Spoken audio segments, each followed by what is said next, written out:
4 long centuries, man heard no tocsin to spur him on to higher, bolder venture than that which sent him out across the vast Pacific.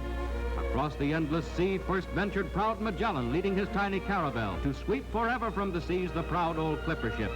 Great ocean liners followed, and here it seemed the saga was to end. Far off China, scarcely 3 weeks distant, men said half a world could surely shrink no more. Yet even as they spoke, a winged generation was moving on to the British from London, the French from Paris, the Dutch, the Germans from Amsterdam and Berlin were racing across 2 continents, bringing Europe's industry single week of the Orient's teeming markets. But between the United States and China lay 10,000 miles of ocean. To meet the challenge, America must span it with a trunk line to Asia. One U.S. company, Pan American Airways, undertook to meet this challenge. Behind it already stood 7 long, successful years of aerial pioneering, logging 50 million flying miles that had established an unparalleled record carrying men, mail, and merchandise over 40,000 miles of aerial trade routes, revolutionizing the tempo of commerce between the 3 Americas. On clockwise schedules, its flying clipper ships sped southward over Havana and the West Indies, across the equator and down South America's jungle-clad east coast to Rio. Up the River of Silver to far-flung Buenos Aires. Westward over the mighty Cordillera of the Andes to Chile, to the land of the ancient Inca, to Panama, Central America, Mexico and the Rio Grande. 2,000 miles farther north, in Alaska, its fleet airliners were replacing the Arctic dog team with the miracle of modern air transport. Now the nation's industry joined the pioneers at their task of ocean conquest.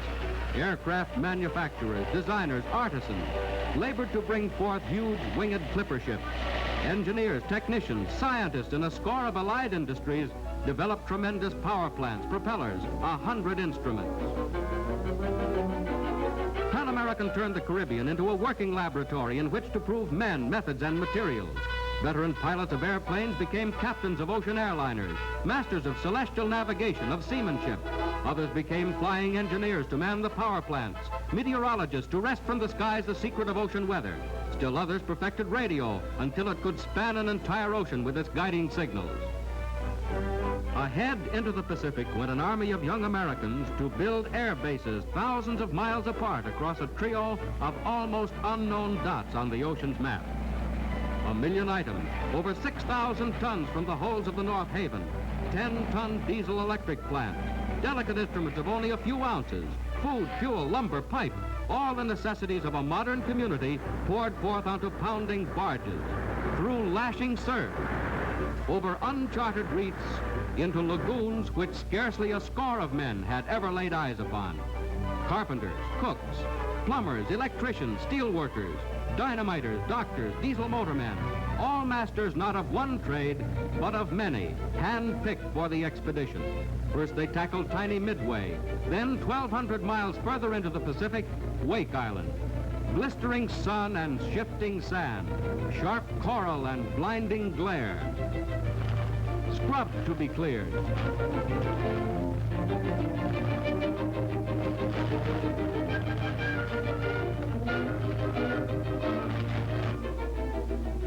City planning, surveying, footings to be sunk and sawed, pipelines, power lines, sewers, machine shops, and refrigerators.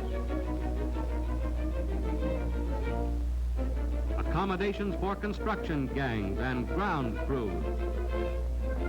Hotels for eventual passengers. With all the aids of modern machinery, most of the work was done by sheer manpower. Large cistern tanks for the precious water supply. Even an improvised railroad. Lagoons blasted clear of treacherous coral heads. even floats and docks, offices and hospitals, direction finders and beacons, from deserted coral strands to 20th century communities. While bases were still building, trailblazing clippers began to move across the ocean path. Careful surveys, flight after flight. First to Hawaii. Then, where no airman had ever ventured, westward to Midway, to Wake, to Guam.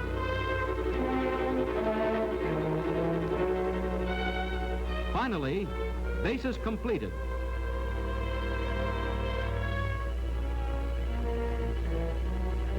And the first of the new-built clippers waiting at her slip in San Francisco. A few brief moments of contrast. A pioneer of one age bidding Godspeed to the vanguard of another.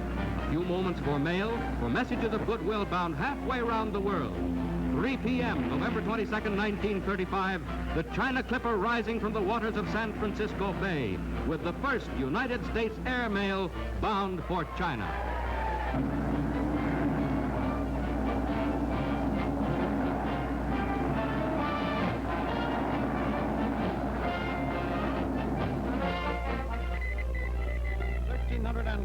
Miles out of San Francisco. The Clipper is bucking strong headwinds and approaching predicted storm front. Ocean time, midnight. Captain reports routine order aboard ship.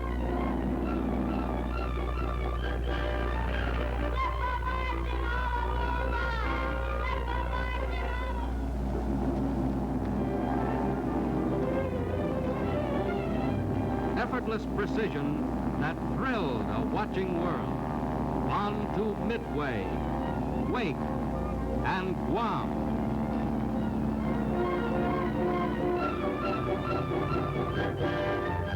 Into her base at Manila. In all the stirring history of the Great Pacific, there can be no more thrilling chapter. The China Clippers sail again.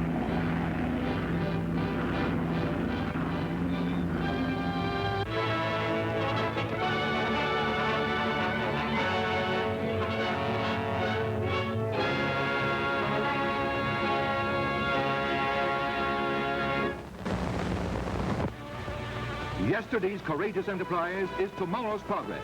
In place of the heroic planes with which the service was begun a few years ago are these great super clipper ships, 42-ton giants of the air, largest airliners in the world, with a wingspan half as long as a city block.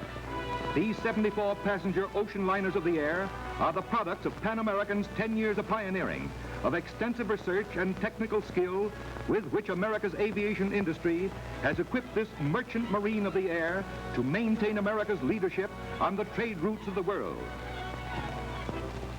Every departure day is a holiday when hundreds of visitors come to watch the takeoffs of the clipper ships.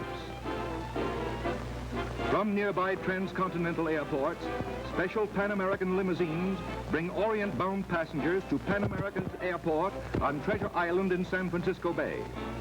Regular weekly departures of these huge liners carry United States mail, cargoes of important commerce, and 30 to 40 passengers westward to Hawaii, across the stepping stone islands of the Great Pacific, Midway, Wake, Guam, the Philippines, to China, and the gateway to the Orient on the other side of the world. Inside the modern terminal, efficient expert personnel quickly check the passengers through the routine of ticket examination, luggage weighing, and the few details of departure. With the same ease and dispatch of a great railroad terminal, one leaves here for an air voyage across the Pacific to Honolulu, to the South Sea Islands, the Antipodes, the Philippines, or the Orient, with all the simplicity of commuting to a nearby city. 3 o'clock San Francisco time, and the captain and his highly trained crew of flight officers board the Clipper as the already signal is given, indicating that every inch of the great airliner, her engines and instruments are in perfect condition. Here are specialists in navigation, radio communication, engine control and seamanship, all veterans of hundreds of voyages across the Pacific. 2 bells, and the passengers follow the flight crew aboard the Clipper. Friends and families come to bid bon voyage. And in the bustle and excitement, the always present news photographers are on hand to photograph the many notables from government, business, motion picture, and theatrical circles who regularly use the clipper ships for their trans-Pacific travels.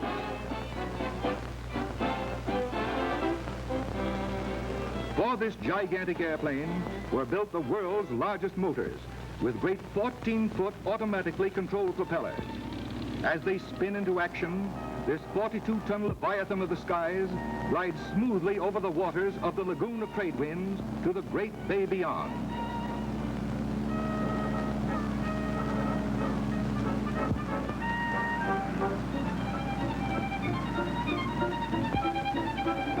In the shadow of the world's largest bridge, the Clipper increases her speed until she is well out into the harbor to the proper takeoff area. A muffled roar of the powerful motors, and gracefully the 42 tons of steel, cargo, crew, and passengers take the air with the ease of a great bird. As fleet as the wind, the great ship's silver hull roars its way overhead and into the infinite blue of the sky. The Clipper treats her passengers to a bird's-eye view of the historic shores of San Francisco Bay and past the Golden Gate with its famous new bridge, leaving behind the mainland of the United States to cross the vast open seas to breakfast in Honolulu 2,400 miles ahead. Fantastic! In one long weekend, half the world will pass beneath you. Here is travel magic Aladdin never dreamed of, a practical yours-to-command magic. In the same time you would spend on a hurried motor trip to a nearby resort, will carry you across the world to the very doorway of the glamorous Orient. The thrill of the takeoff is past, and with the shoreline lost to view, you settle down in comfortable and spacious lounge rooms to read, to write, to play games, to talk, or to nap.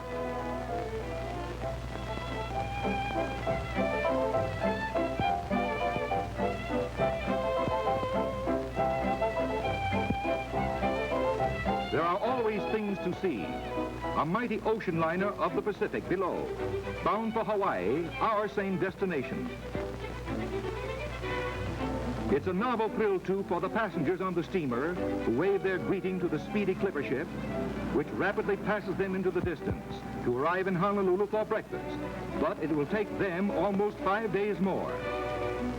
On this steamer along the route, specially trained deck officers are releasing large hydrogen-filled balloons, and their courses through the upper air are registered by accurate instruments. Behind the smooth, steady flight of the Clipper is the tremendous organization which is always watching over and guiding our modern magic carpet.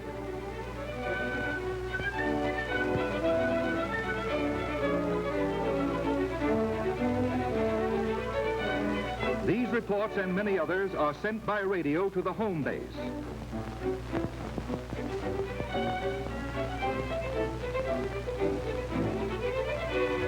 Here they are immediately entered upon a large map of the areas. Contour lines drawn with various colored chalks portray the high and low barometric areas and the warm and cold fronts whose presence may give rise to rains, clouds, or storms. And thus the meteorological department can plot with great accuracy the exact course which is most favorable. Every 30 minutes, these reports are relayed to the Clippers by radio. As sunset ushers in the star-filled night, we are treated to a full-course dinner. A meal served on tables gay with spotless linen, flashing china and silver in the dining lounge. Imagine eating such a dinner 8,000 feet in the sky while speeding along at nearly 200 miles an hour. Yet this is but a routine matter to Pan American, whose years of pioneering in the air has taught them to handle all such details with perfect ease and efficiency. The ship's galley is equipped with refrigerators and steam tables large enough to prepare food for 85 persons. Nothing is lacking, from sizzling hot fillets with vegetables and delectable salads to delicious fancy ices. A dinner appetizingly prepared and impeccably served. A dinner which is but a forerunner of many similar meals Pan American serves on the Flying Clippers all the way across the Pacific and back.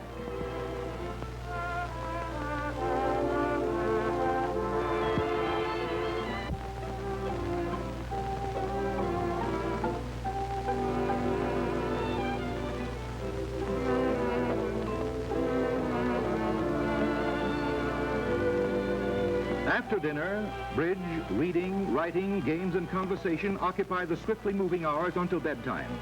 The steward, meanwhile, has converted the 5 luxurious compartments into sleeping quarters. One of the compartments is a completely furnished private apartment, ideal for honeymooners. In the ladies' dressing room, the extremely modern appointments rival the most luxurious hotels. Here, even the most fastidious woman can prepare her usual coiffure and toilet with all the perfect comfort and conveniences of home.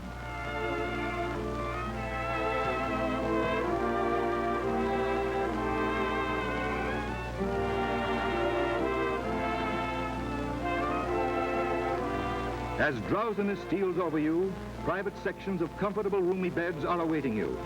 The clear, thin air, conditioned to a proper degree, and the smooth flight of the airliner through the velvety sky ensures a refreshing night's slumber.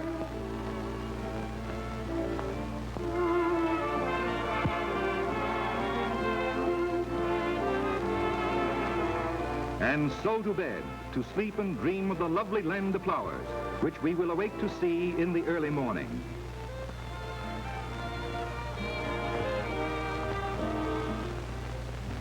But through the fleeting hours of the night, the Clipper's captain and crew, as well as the radio and ground stations on both sides of the ocean, are constantly alert, carrying out their appointed tasks. On the upper flight deck of the great Clipper ships, the large control room contains myriad instruments and dials, mechanical devices and telephones, so that the captain may keep in touch with the entire crew and the operation of the ship without leaving his post. The flight engineer has many dials before him to keep the 4 great engines operating at top efficiency. Through a catwalk in the huge wing, his assistant periodically makes an inspection of each engine.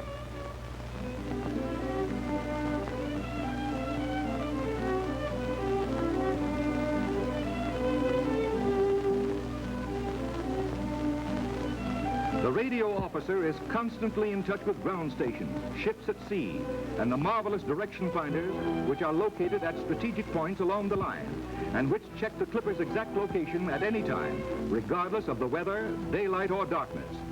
By turning a special directional aerial, he may take bearings on surface ships, thus giving a double check by radio of the Clipper's location.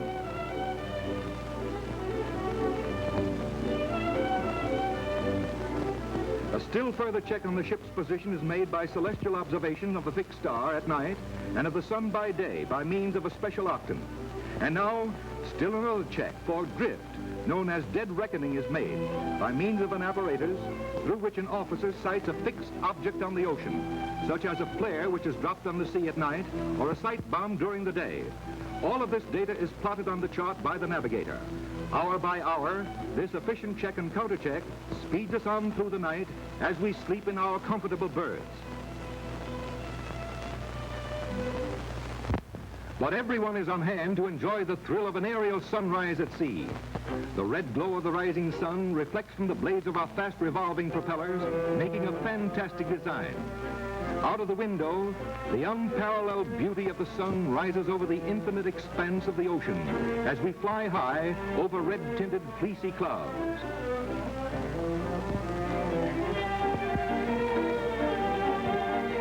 Like a magic scene, the early morning sunlight illuminates the rocky coastline of Hawaii, whose unexcelled beauty inspired Robert Louis Stevenson to call them the loveliest fleet of islands that lie anchored in any ocean. Our motors take on a different tune, and we thrill to the realization that our great flying clipper ship is settling easily upon the calm tropical waters of Hawaii overnight from America.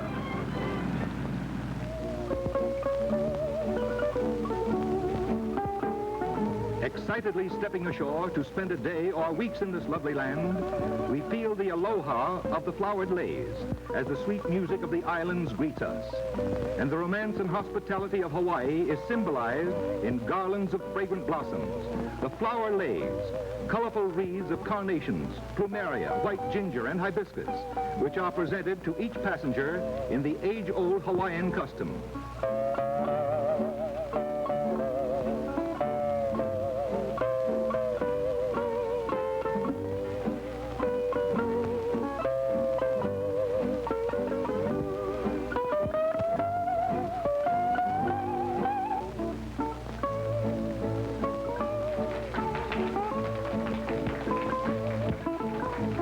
Hawaii's colorful welcome to the clipper ships is a happy prelude to an Hawaiian holiday. The luxurious limousines awaiting us at the Honolulu airport speed us to our hotel, and our holiday begins.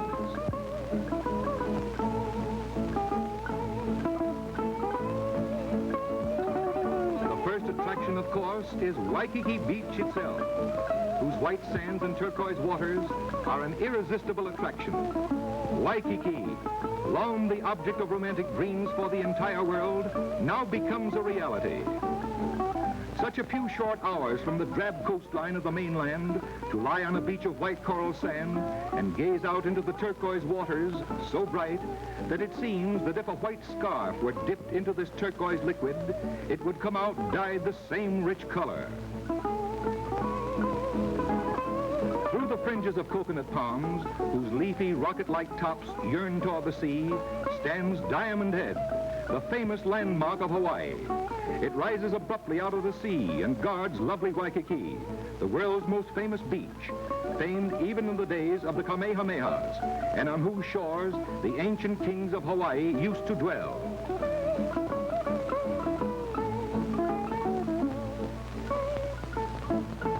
Outrigger canoes are the original boats of the Hawaiians. Even today, they are hewn in the age-old method out of a single trunk of a specially selected koa tree.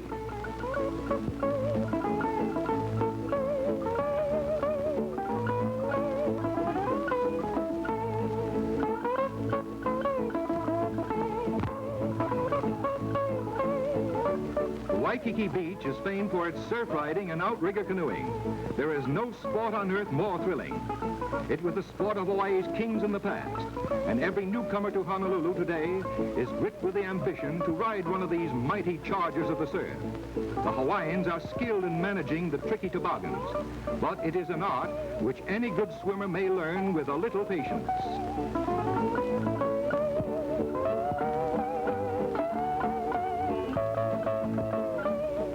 Who do not wish to ride the surfboards, there are breathtaking rides to be had in outrigger canoes, manned by experienced Hawaiians.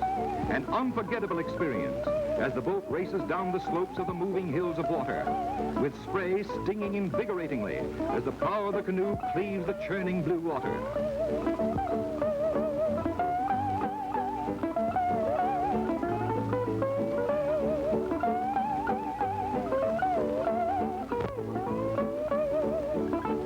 Waikiki Beach is only one of the wonders of Hawaii. During the course of a few hours' drive are hundreds of other interesting experiences. Even in the city itself, the touch of the tropics has invaded the commercial district, where graceful palms blend harmoniously with modern business structures. Along one of Honolulu's busy streets, the native lei sellers offer their beautiful garlands of flowers. Hawaii is the only place in the world where this lovely custom exists, and is one of the outstanding memories which every traveler carries from this happy land. The old royal palace was the seat of royalty. Its throne room is the only one under the American flag. Another landmark of Hawaii is the statue of King Kamehameha, wrapped in his golden feather cape. From the top of Punch Bowl, an old volcanic crater, we get a living panorama of the city of Honolulu from the base of its mountains to the brilliant blue waters of the Pacific. The bright roofs, the vivid splashes of color in the flowering trees, and the evergreen tropical verdure of the island combine to make a cloisonne of unforgettable loveliness.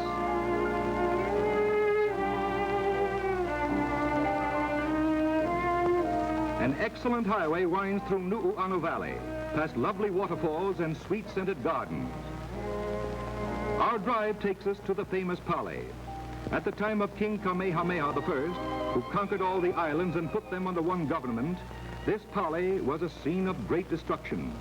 He and his followers overpowered the natives of this island, and they retreated up the valley until they came to this point, where there was no chance of retreating further. Kamehameha and his men forced them to plunge over its edge to their destruction on the rocky ledge far below. Here we look out over another spectacular panorama. Great 4,000-foot ragged peaks fall off abruptly to the valley below, which stretches to the blue sea beyond.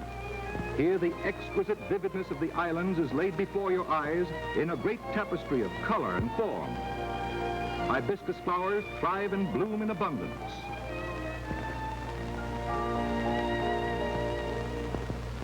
Along the eastern coast are many islands which rise out of the clear coral-flowered ocean. Every curve in the road reveals new and lovely vistas of mountains, sky, and sea.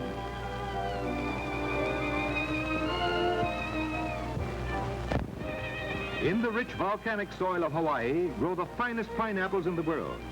Large plantations line the roadways near Honolulu. An ingenious harvesting machine has recently been put in operation. The picked ripe pineapples are carried on a belt to packing tables on a platform where they are graded as to size and are packed into field crates for transportation to the canneries. So plentiful and cheap are pineapples in Hawaii that the natives peel right into the very heart of the fruit, enough to make any economical housewife gasp.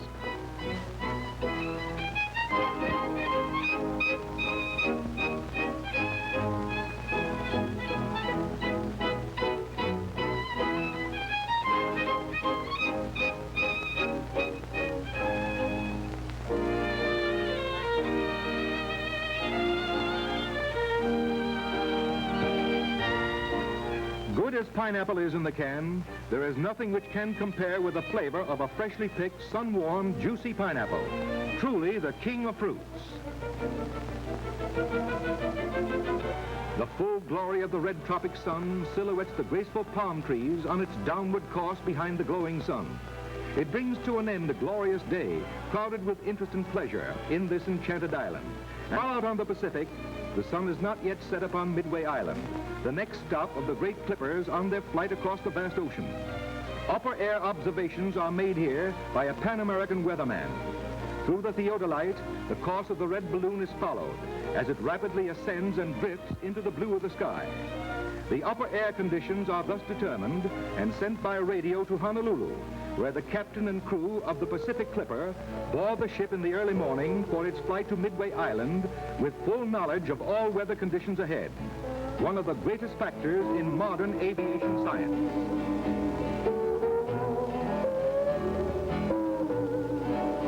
Lei-bedecked passengers board the plane.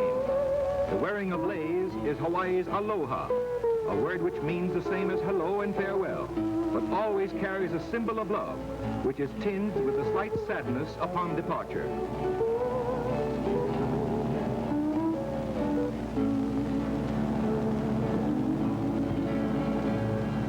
But much as we have enjoyed the Isles of Hawaii, we are eager to push on to these almost uncharted isles in the vast expanse of the Pacific. Isles upon which a mere handful of persons have ever set foot. Isles which are the new frontier of America. Our four powerful engines take on a great hum, which in itself portrays the wealth of harness power, and lift this giant liner of the air on its way to Midway Island.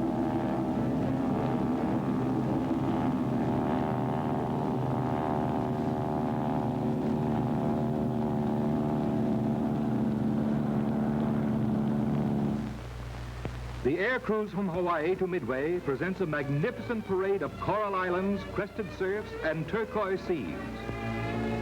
Midway Island is so named because its location is just halfway or midway around the world from Greenwich, England, from where all international time is calculated.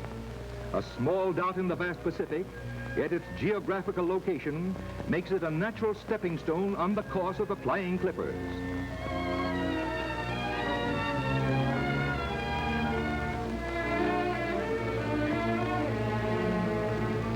In less than 8 hours, we are stepping ashore on an island where, until the coming of Pan American, scarcely 100 white men in all recorded history have ever set adventurous foot.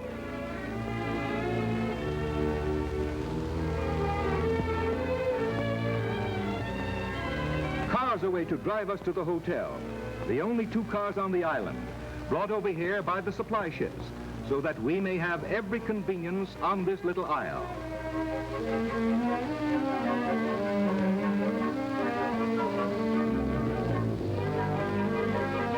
Against white coral sands and clumps of green magnolia trees, a fine hotel awaits us. An hotel built by Pan American Airway System, so that every passenger may enjoy the uttermost in comfort, service, and appointments. Lighting systems, diesel motor generator plants, refrigerators, in fact, everything necessary to turn a coral atoll into a modern community has been brought thousands of miles across the ocean to this mid-Pacific airbase. The hospitable greeting of the manager gives us a relaxed feeling of at-homeness.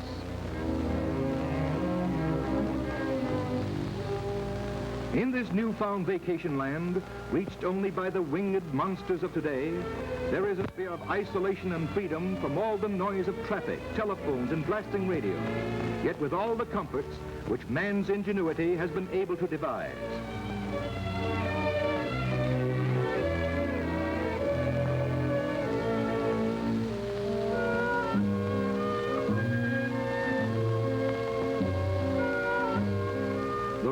Rival those of any mainland hotel in appointments and comfort. Also, many well-trained uniformed attendants look out for the guests and take care of their every need. One may look out upon the great expanse of an island built by the unceasing growth of little coral polyps, so small that one alone is almost microscopic.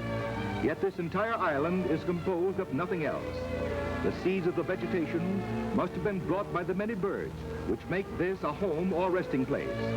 The fight between the land and sea continues, and the island becomes each year larger and the vegetation heavier. The hotel is located as no other hotel has ever been before, in the untrammeled vastness of nature. The same currents which help form the islands brings us these glistening shores, little hollow glass balls of many sizes and shapes, floats for Japanese fish nets, which have become loosened and have drifted half across the Pacific. They make interesting souvenirs, which the passengers take great pleasure in finding and collecting. Midway Island is truly a bird sanctuary, for many thousands of aquatic birds raise their families on this tiny spot in the mid-Pacific.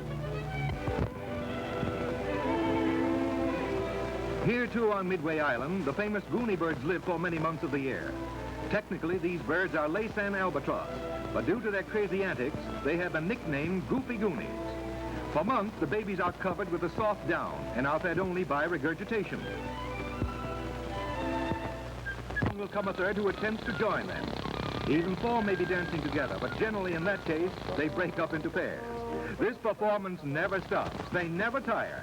And neither do the absorbed passengers, who all acclaim the Goonies as one of the most amazing spectacles of the entire trip. Goofy Goonies is right. Here, the healthful rays of sun from the azure blue of the sky, reflected from the clear ocean and white sand, make this unique island a veritable paradise for sun worshippers, a vacation land which prior to Pan American's conquering of the Pacific was inaccessible to the tourist. And here on Midway's seemingly endless beaches, the finest in the world, we rest and refresh ourselves after a busy day with an invigorating plunge into the cool, velvety surf.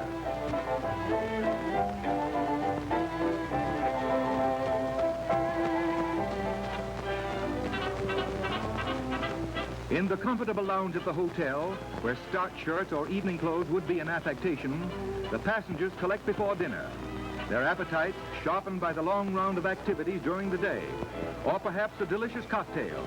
And at the welcome sound of the dinner gong, not much time is ever wasted in getting to the table.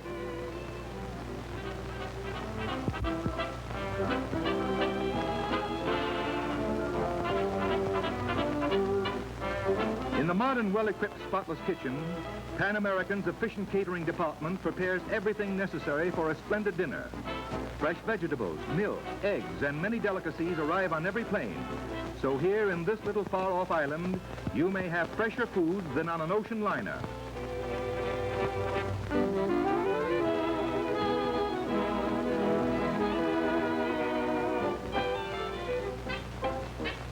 After dinner, the few hours before retiring are happily spent in any number of ways. Perhaps around the softly playing automatic Victrola while sipping drinks and talking about these new travel wonders of the modern world, or perhaps a rubber of bridge. And though we are thousands of miles from home, we have at our command all the appliances, food, drinks, games, and even motion pictures to remove any possible tedium. There are others who delight in relaxing comfortably in the soft beds to read from some favorite book. But the hours pass quickly, and soon drowsiness gives way to sleep. Pan American Airways has constructed these modern air bases at natural stepping stones across the wide Pacific. Shortly after we leave Midway Island, we cross the international date line, which arbitrarily takes a day away from us, a place where today becomes tomorrow. Scarcely 8 hours of easy sky cruising, and we have covered the 1,185 sea miles to Wake Island, another outpost on the airway to the Far East.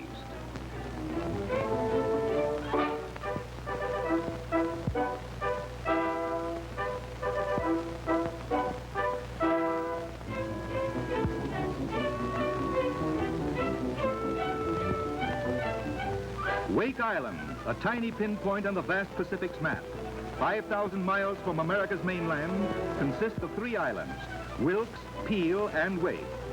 Barely a mile long and less than a half a mile wide, Peel Islet, on which the airbase is located, is an exciting spot, a land unheard of until a few years ago. Uninhabited until the coming of the airway pioneers, it then became the scene on one of the most dramatic struggles in the history of American transportation. Here, hardship, toil, and thrilling courage overcame tremendous odds to set in final place 4,000 tons of materials and to erect another of Pan American's mid-ocean communities, with its hotel approached by beautifully landscaped gardens and walks, and manned by a well-trained staff of uniformed employees.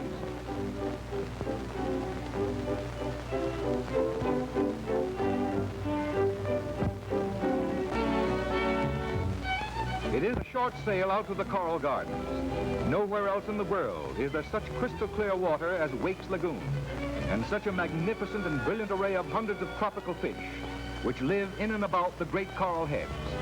Here we find new thrills and greater beauties in a fantastic shimmering world beneath the sea. By putting on watertight sea goggles, one is able to invade Father Neptune's kingdom and discover in its clear coral pools hidden treasures of unbelievable splendor.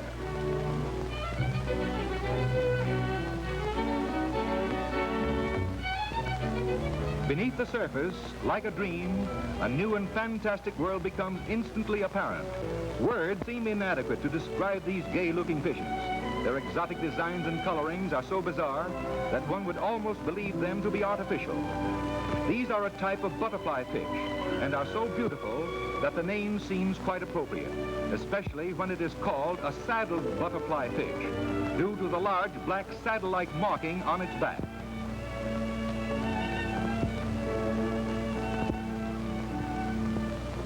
Among the branches of coral live thousands of these little fish. Because of their striped markings, they are called prisoner fish. The pretty bright blue fish are called demoiselles.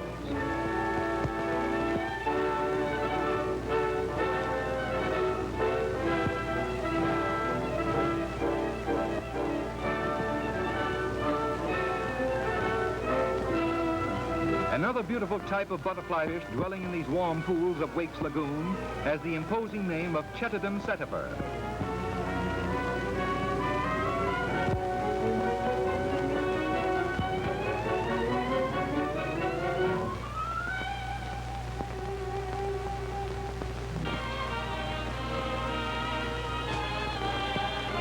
But the undersea adventure must end.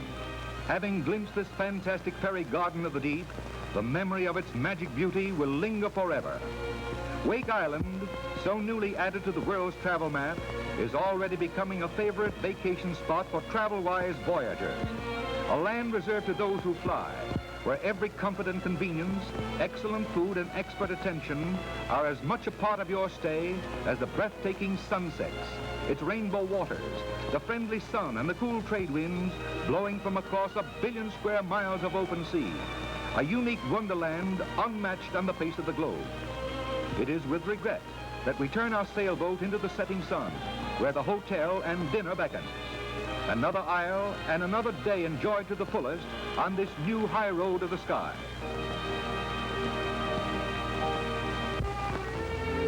In 10 hours more, our great silver wings speed us from Wake 1,508 miles to the picturesque Isle of Guam, one of America's important outposts in the Pacific.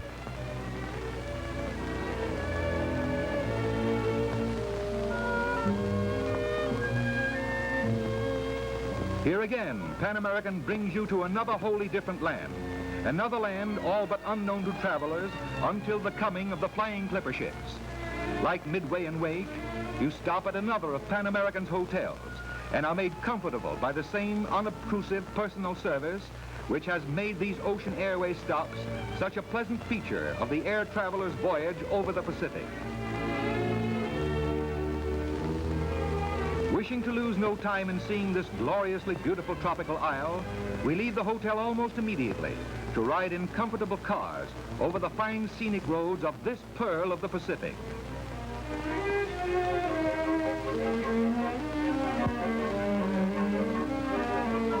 Lovely vistas, picturesque scenes greet you at every turn of the road. In the sun gold of a tropical sky, this beautiful coconut-covered island lies in the path of the velvety touch of the trade winds in the mid-Pacific.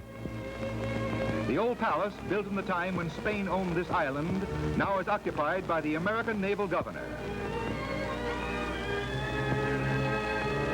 The city of Agana's streets display their beautiful heritage of the tropics in the flaming brilliance of the Royal Poinciana, which overshadows its quaint streets. The Poinciana is a favorite subject for artists to paint, and its flowery conflagrations warm the hearts of every visitor from cold countries.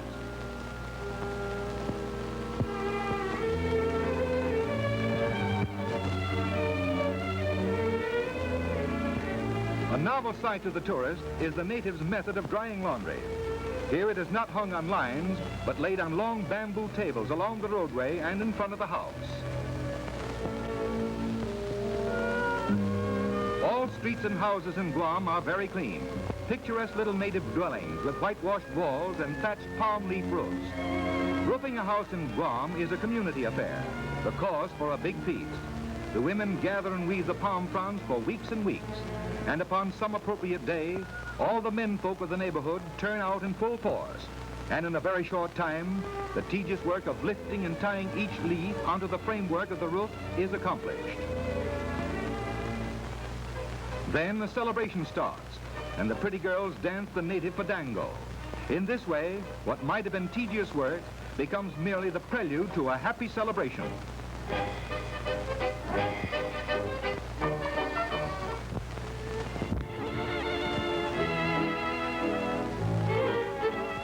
The gracious hospitality of this beautiful little island is reflected in the pretty native girls, with their colorful costumes of brilliant silks, satins, and flowery brocades. They present a delightful contrast to the heavy greens of the palms and the hibiscus-lined walks.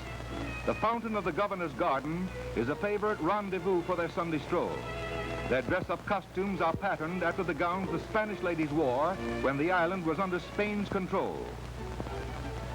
The fine highway leads on past many spots of interest and beauty, such as Yilig Bay, where the ultramarine water and white surf spread patterns over sands of coral and lava.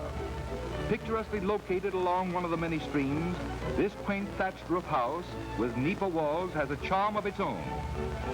Most of the work is carried on outside of the house, and mostly by the women. Here some girls are thrashing rice in those primitive methods of pounding it with long poles. A large night bird, which lives exclusively on fruit, is very common in Guam, where they are called flying foxes. When cooked, the natives consider them a great delicacy. Everywhere, coconut trees raise their lofty fronds toward the sky. The boys have little trouble in climbing them, for in true work-saving spirit of the tropics, they have cut notches in the trunk to make the easy task. In their lofty heights are the fresh green coconuts, which they cut loose.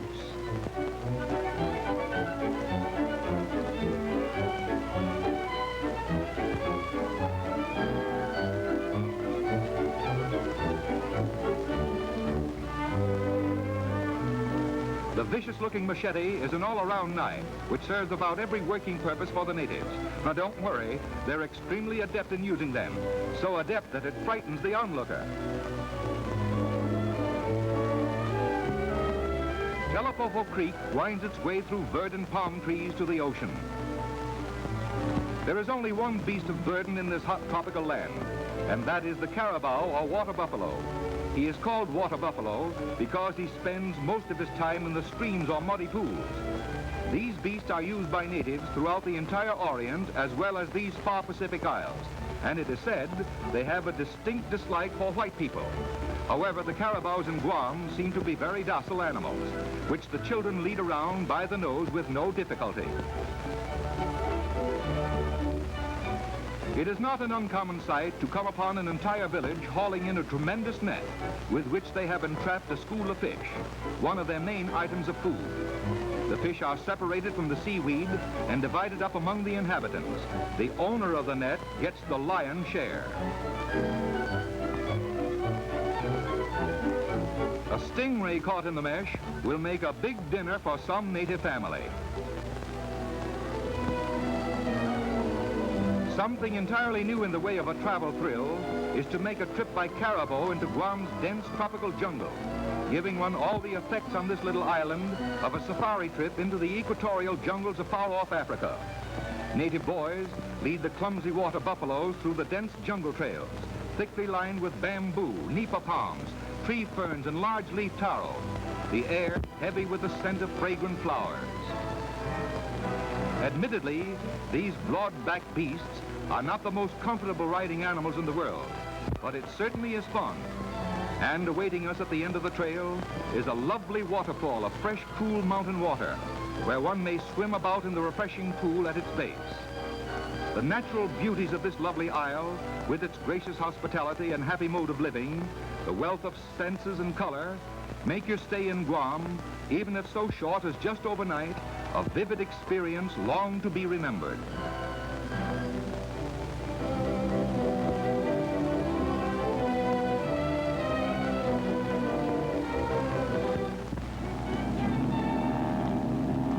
On our speedy way again, now to Manila, the next stopping place in Pan American's Sky Road to the Orient, to arrive there in scarcely 10 hours of cruising over the ultramarine blue of the sea and through skies filled with beautiful cloud formations. Land ho! And we are flying along the almost unexplored eastern coast of the Philippine archipelago.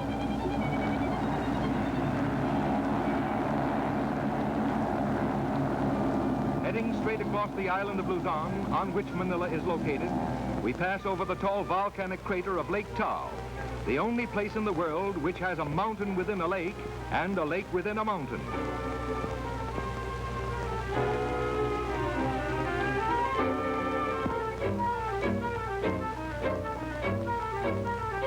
Soon we fly over the city of Manila, spreading along the Pasig River. From our vantage point, we see at a glance the old city enclosed within the age-old walls, the new city with its splendid buildings, spacious parks, and lovely boulevards. From the moment you set eyes on this historic land on the other side of the world, there are 1,001 interesting sights and scenes to claim your attention.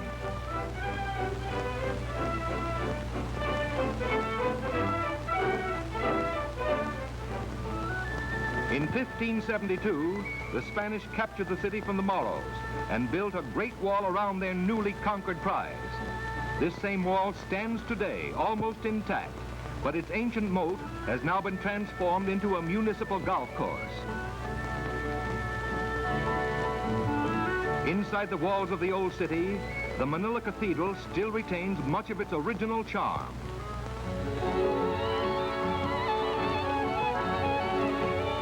Another age-old church stands today, a monument to the architectural abilities of the old padres. The Pasig River passes through the center of the city. It is the port for steamers from all parts of the world, which make Manila an important stop at this crossroad of the seven seas. Native cascos and bancas, the island's picturesque riverboats upon which whole families live, line its banks.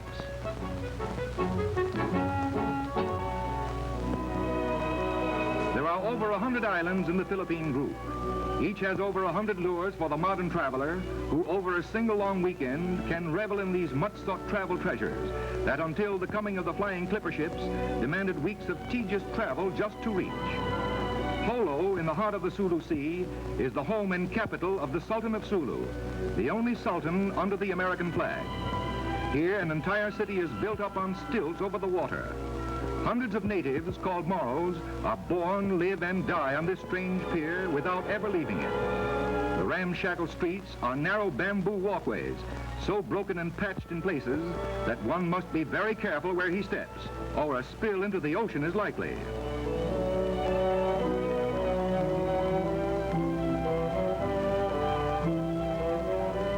Anyway, this kind of construction is handy for the children. A swimming pool just off the front porch.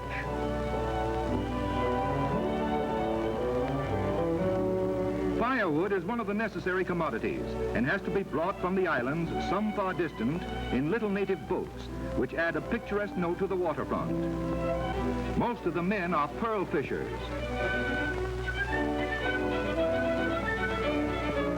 Surely these brilliant odd-shaped sails fading into the distant horizon of the Zulu Sea make a picture unequaled in the travel world today. And from the picturesque land beyond the sunset, the clipper wings out. Now scarcely 5 hours more, across the China Sea, is the fabled land of the ancient world, China.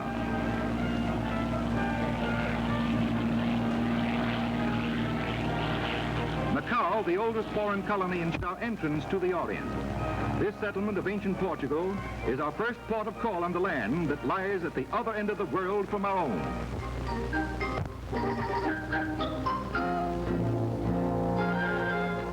Who can help but thrill to that first sight of Asia?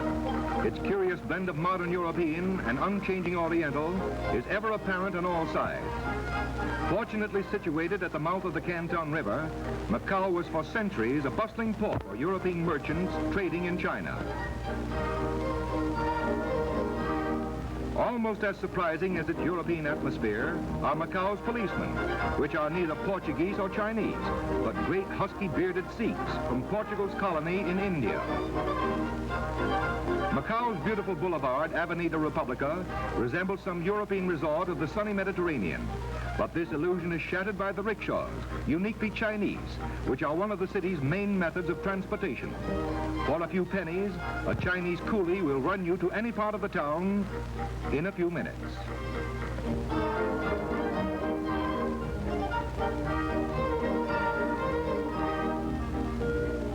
On the top of Gia Hill can be seen the first lighthouse on the China coast.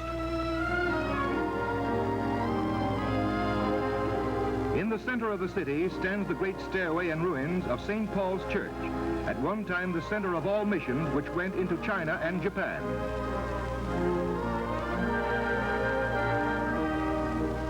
Many lovely old temples add their exotic appearance to the city. One of the most beautiful, the temple of the goddess Amma, Queen of Heaven, after whom Macau was named, is centuries older than the Portuguese occupation. Inside, the natives burn their joss sticks to appease some one of their many Buddhas. The highly decorated entrance is typical of many similar such doorways all over the Celestial Empire.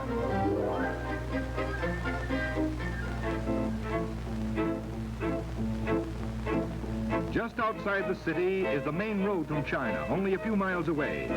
In the early hours of the morning, this road is busy with Chinese trudging along on their way to and from the marketplaces, heavily burdened with loads of vegetables, fruits, and merchandise, which most of them carry balanced on a pole over their shoulders. Manpower is cheap in China, so everything is transported by these natives. Even a coffin is carried on poles to its last resting place. For hours upon end, one can watch this interesting pageant of toiling humans.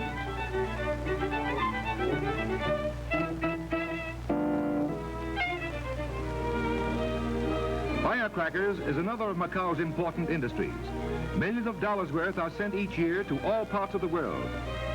Thousands of poor find part-time employment in their homes preparing the empty spills. This crude but effective machine rolls several hundred a day. The empty spills are filled with fuses and powder. The open ends glued up, the finished firecrackers are put out into the sun to dry. The Chinese use them to scare away devils from their many ceremonies, pageants, and processions.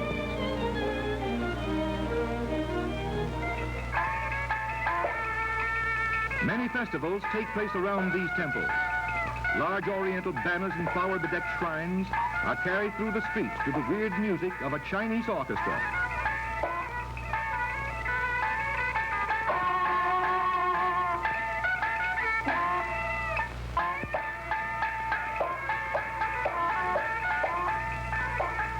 Evil spirits are always supposed to follow these processions, so the superstitious people believe they can scare them away with a terrific-looking apparition in the form of a lion-faced dragon. They give life to this monster in carrying on a wild dance through the street.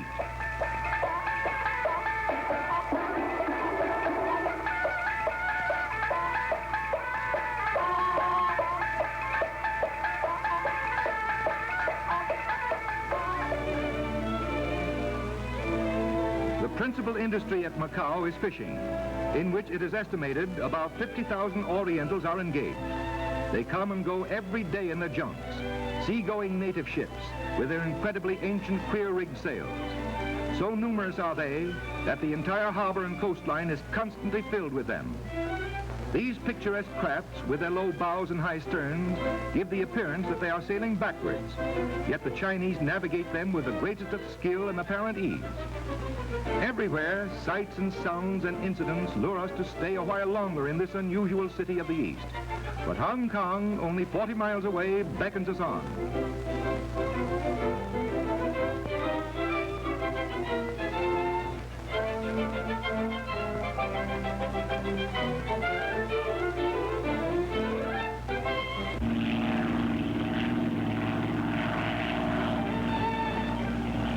As the great engines of our flying clipper ships lift us once again into the sky above the China Sea, we are but a few minutes from Victoria Island, upon which the great British city of Hong Kong is situated. Misty islands floating in the blue dot the waters of the tremendous bay into which China's great Pearl River empties. Our great clipper, in less than a week, has taken us 9,000 miles from San Francisco to Hong Kong. Now, as we land upon Hong Kong's bay, we cannot help but thrill to this great adventure, so smoothly, so expertly achieved by the remarkable transportation system which has made Pan American Airways the standard, the envy of the world in air transport.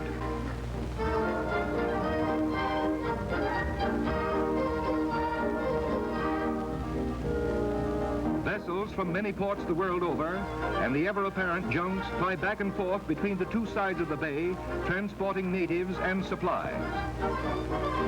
The waterfront is always jammed with junks of all ages and varieties.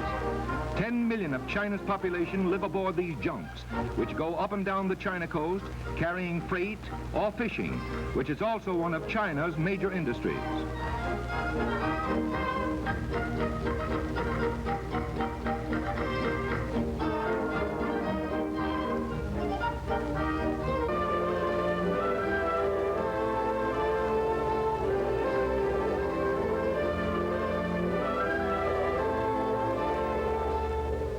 Many unusual methods of transportation are found throughout Hong Kong.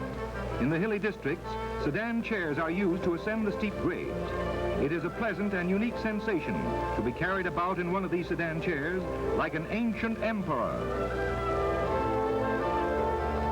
The patter of running feet and the clamor of natives is a constant background of noise throughout the old Chinese section of the city. The average life as a rickshaw coolie is reported to be about 7 years. Their hard work is too great a strain on the human heart. Strolling along these strange streets and watching this interesting spectacle of Oriental life milling about us on all sides, we are acutely conscious that we have been transplanted to another world. And all this has been accomplished in less than a week's leisurely sky cruising from America. True 20th century travel magic.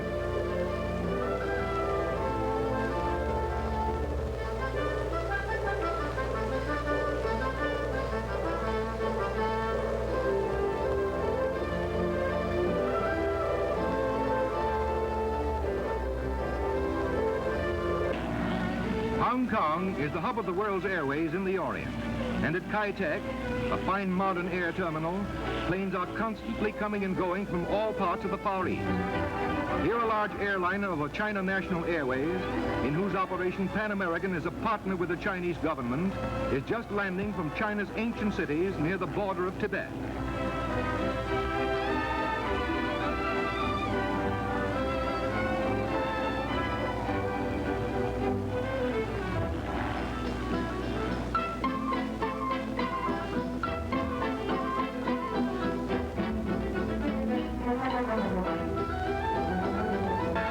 carries passengers and mail to connect with the flying clippers for the Philippines and America.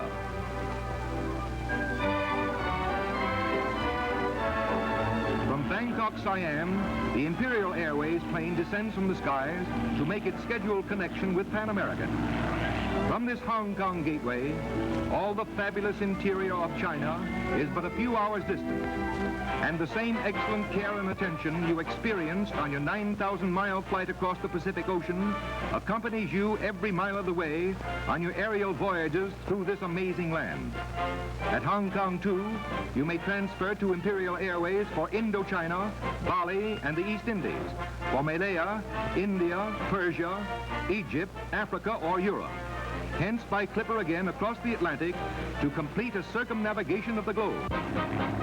Soaring across the high roads of the sky, back from the other side of the world, the flying clipper's silver body, embellished with the emblem of the stars and stripes, is more than an achievement in speedy transportation, more than the travel adventure of a lifetime. It is a climax of all Pan American's years of pioneering, great research, and technical development. These giant clippers of the air are promoters of goodwill and peace among nations as they carry on for America's leadership on the aerial trade routes of the world.